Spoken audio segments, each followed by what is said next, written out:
¿Qué pasaría si el verdadero horror de Amityville nunca hubiera terminado?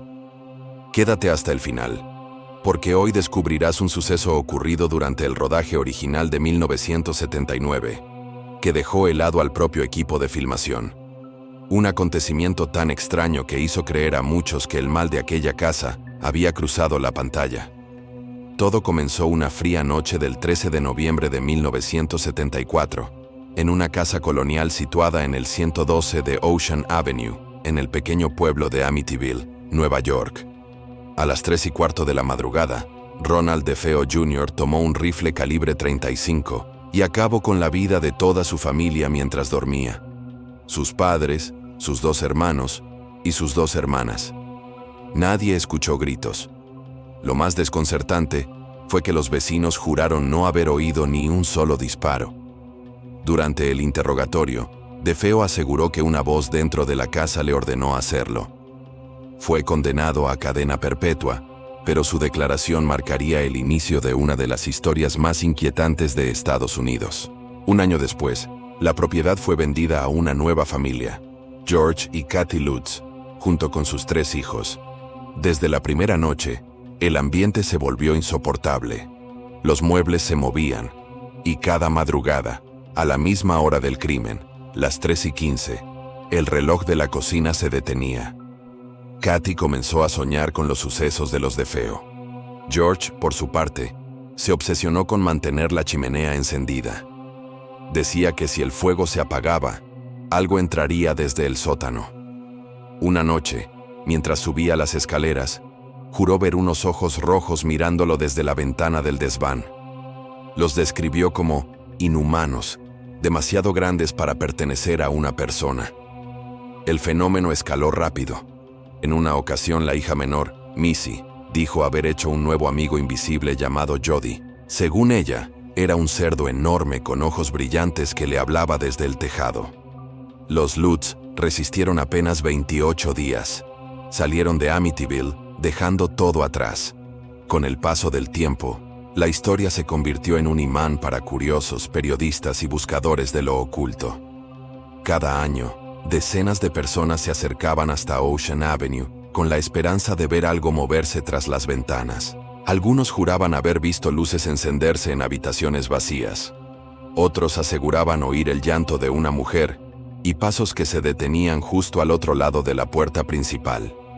Un reportero de televisión que visitó la casa en 1976 relató que su cámara se apagó sin explicación al enfocar la fachada. Como si algo no quisiera ser grabado, escribió después.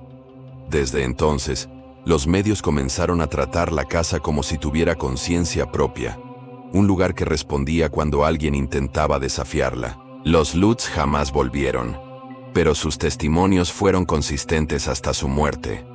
Decía que la casa tenía un pulso, un ritmo que se sincronizaba con el miedo.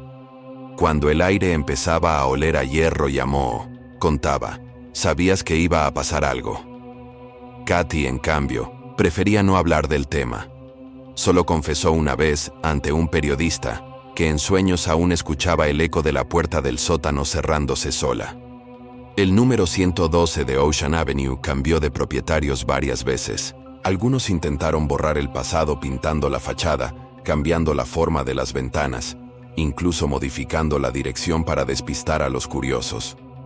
Pero el nombre de Amityville ya no se refería a una dirección, sino a una idea. El hogar como trampa, el refugio convertido en jaula. Incluso los investigadores más escépticos admiten que pocos crímenes dejan una huella tan profunda. Hay algo en la historia de esa casa que parece diseñado para permanecer. El crimen sin ruido, la familia que huye, el símbolo del reloj detenido a las 3:15. Es una composición perfecta del miedo humano, y quizás por eso, aunque los años pasen y los dueños cambien, nadie puede dormir tranquilo entre esas paredes sin preguntarse lo mismo. ¿Y si el verdadero horror nunca se fue, solo aprendió a esperar?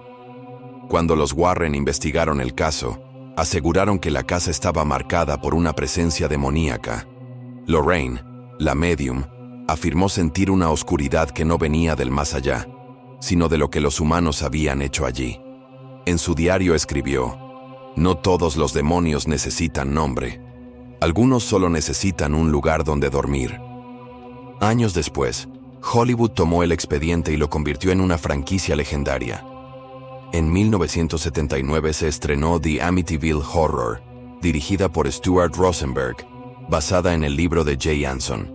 La película mezclaba crimen real y posesión demoníaca, y su impacto fue inmediato. El público salió del cine convencido de que había visto algo más que ficción. En la cinta, George Lutz, interpretado por James Brolin, se transforma lentamente bajo la influencia de la casa. Las paredes sangran, las ventanas tiemblan, y una voz parece surgir desde el sótano. Pero lo más perturbador no estaba en el guión, sino detrás de cámaras. Durante el rodaje, el equipo reportó fenómenos extraños. Las puertas del set se abrían solas, las luces parpadeaban sin causa técnica, y un sacerdote contratado como asesor se negó a regresar tras afirmar que sintió una energía pesada mientras bendecía la escena de los asesinatos. El productor insistió en continuar, pero cada mañana encontraban los focos movidos y marcas de manos en las paredes recién pintadas. Nadie asumía haberlas hecho. En una noche de filmación, cuando se recreaba la escena del sótano, un operador de cámara gritó. Dijo que vio una silueta cruzar detrás del actor, pero la cámara no registró nada, solo un parpadeo blanco en el negativo. Desde ese día, el equipo empezó a dejar velas encendidas cerca de la maqueta principal. Decían que el lugar no quería quedarse a oscuras. Las películas posteriores, más de 20 entre secuelas y remakes, repitieron la fórmula del terror doméstico y la posesión. Pero el caso real nunca se cerró del todo. 1900, los dueños posteriores aseguraron no experimentar nada, aunque muchos vecinos sostienen que el mal se quedó allí, dormido, esperando otra familia. Los investigadores más escépticos apuntan a una combinación de estrés, sugestión y traumas residuales. Pero las coincidencias siguen siendo demasiadas. Las horas, los olores, los sonidos metálicos del sótano. El mito de Amityville sobrevive porque mezcla lo que tememos con lo que podría ser cierto. Que el mal no solo habita personas, también lugares.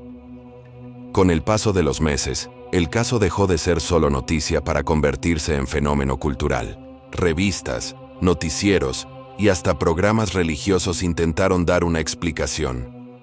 Algunos hablaban de una maldición que se remontaba al siglo XVII, cuando aquel terreno fue un antiguo cementerio indígena. Otros aseguraban que los espíritus de los DeFeo jamás abandonaron la casa, atados al eco de sus últimas palabras. El lugar se transformó en destino prohibido. Grupos de jóvenes acampaban frente al número 112, solo para retarse a mirar las ventanas durante la noche. Los vecinos comenzaron a cubrir sus buzones y encender luces toda la madrugada para evitar intrusos. Incluso la policía local emitió advertencias para disuadir a los curiosos que trataban de entrar con grabadoras o cámaras caseras. Pero nada detenía la fascinación. Cada año aparecían nuevas versiones de la historia. Libros, documentales, conferencias espiritistas. Y con cada relato, el mito crecía. Algunos testigos decían que la casa tenía olor a sangre seca. Otros, que las sombras dentro parecían moverse de forma contraria a la luz. Una vecina afirmó haber visto una figura en una de las habitaciones superiores. No era humana, dijo, pero tampoco una ilusión. El interés llegó al punto de que investigadores de universidades intentaron analizar los planos originales.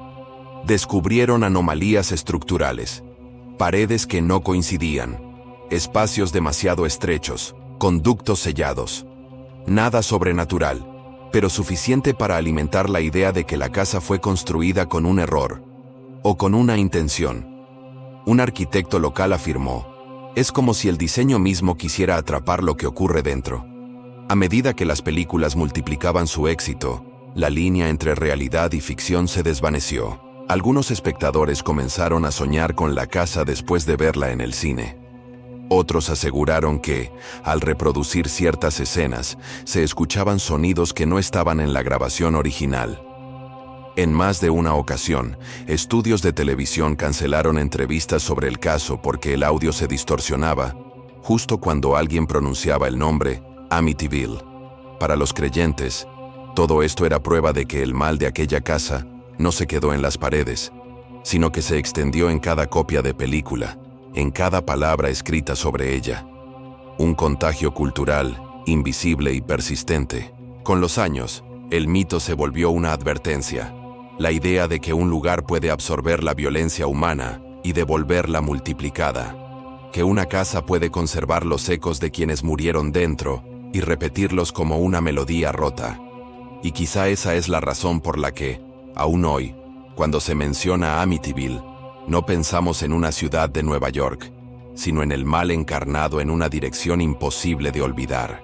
En el siguiente video, abriremos el expediente de una película maldita por excelencia, donde el miedo no estaba en la pantalla, sino en el rodaje.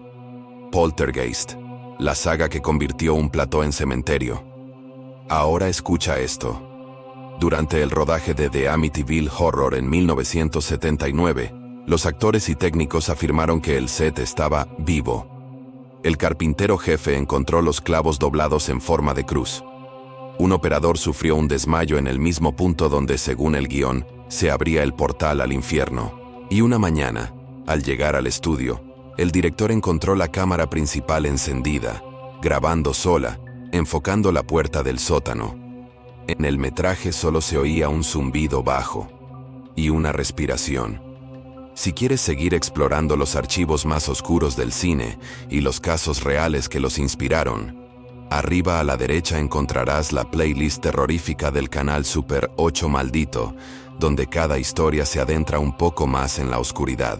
Y abajo a la derecha podrás suscribirte pulsando el logo del canal, para no perderte ningún nuevo estreno ni los secretos que aún guardan los archivos del terror. Y recuerda, en Super 8 Maldito, la ficción siempre deja huellas en la realidad.